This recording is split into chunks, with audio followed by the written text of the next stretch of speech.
So far, all of our responses to the client have been returned as strings, like you see here. Now, even if we were to write HTML, it would have to be inside of a long string with what we know now.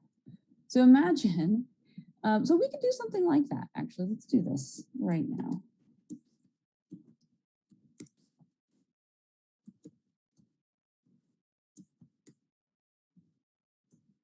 And actually, let's run it and see what happens.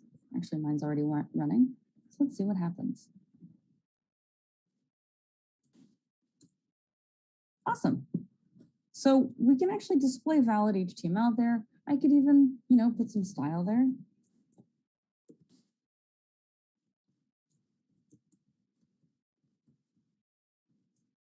Save it, refresh.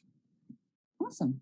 So right now we could build a fully fledged web app, but imagine if you had to build an entire web application and you had to write your HTML as a big string every single time.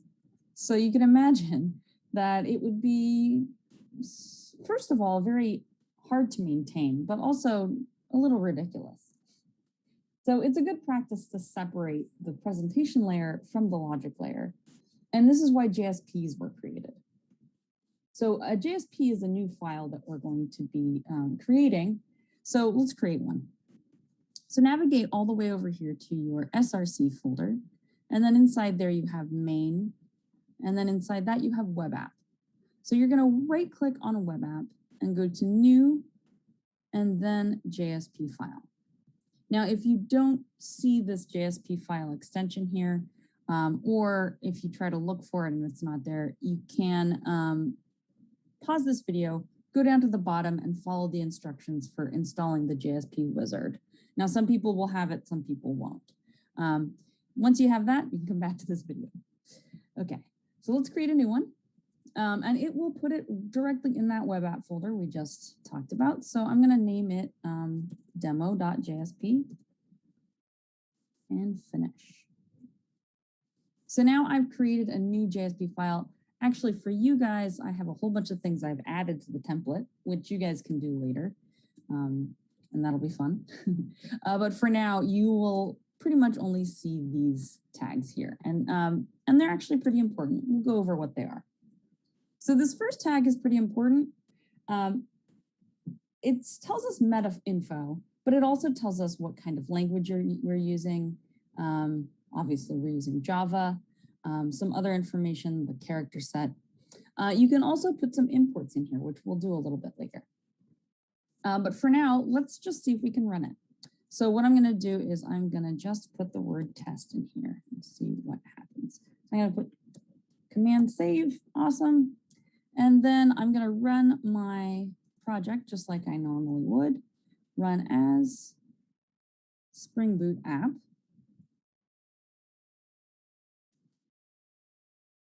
Oh, it was already in use. Hold on.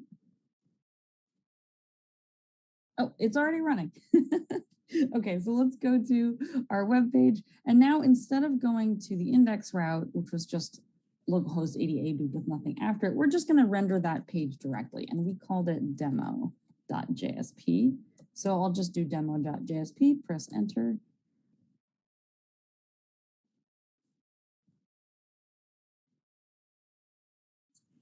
Oh, I'll run it again. One more time. Here we go.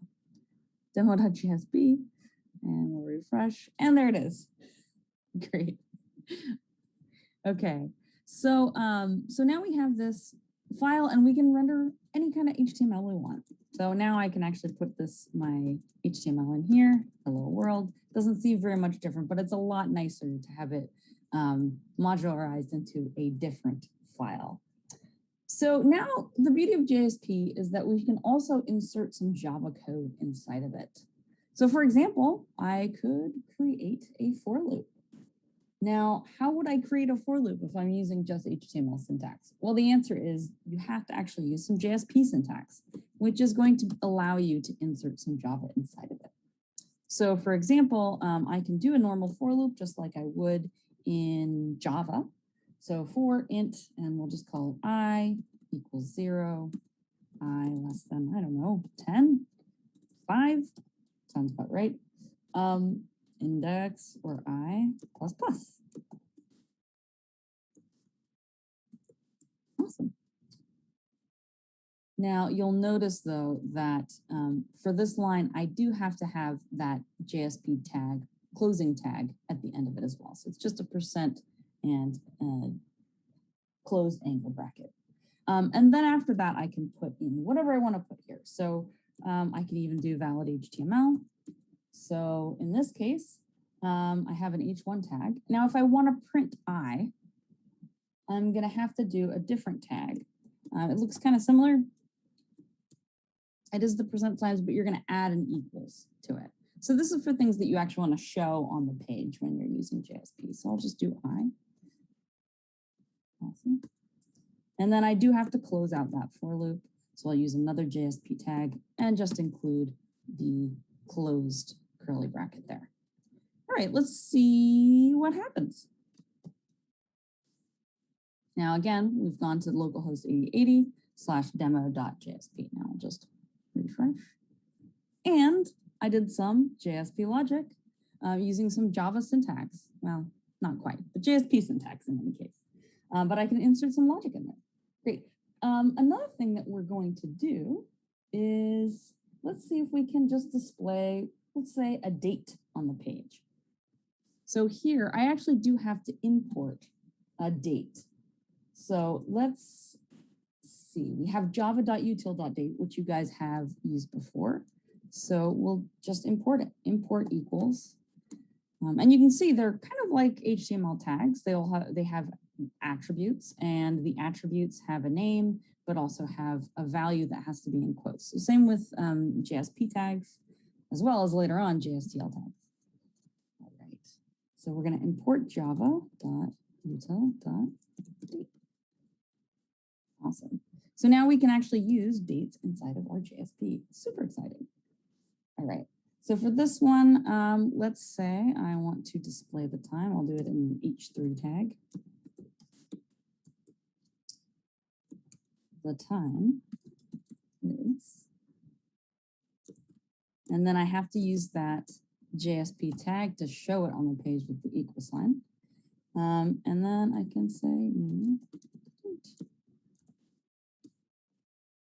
all right, let's see that, see what it looks like on the page. Dun, dun, dun. Nice. Time and date, I suppose, but you get the idea. All right.